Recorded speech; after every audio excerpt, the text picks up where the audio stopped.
15 కోట్లతో టీపీఎస్ ని నిర్మించింది ప్రభుత్వం. అంతర్జాతీయ ప్రమాణాలతో స్కూల్ నిర్మాణం చేపట్టారు.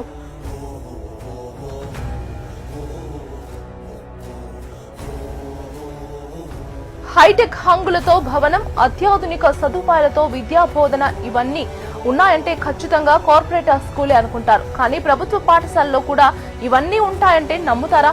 అలా నమ్ముకుంటే ఎర్రమంచిల్ ప్రభుత్వ పాఠశాలకు వెళ్లాల్సిందే.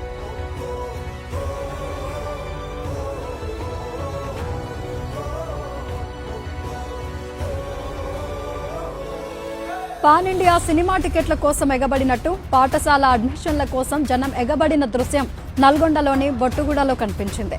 పిల్లల అడ్మిషన్ల కోసం పెద్దలు ప్రభుత్వ పాఠశాల ప్రాంగణంలో క్యూ కడుతున్నారు.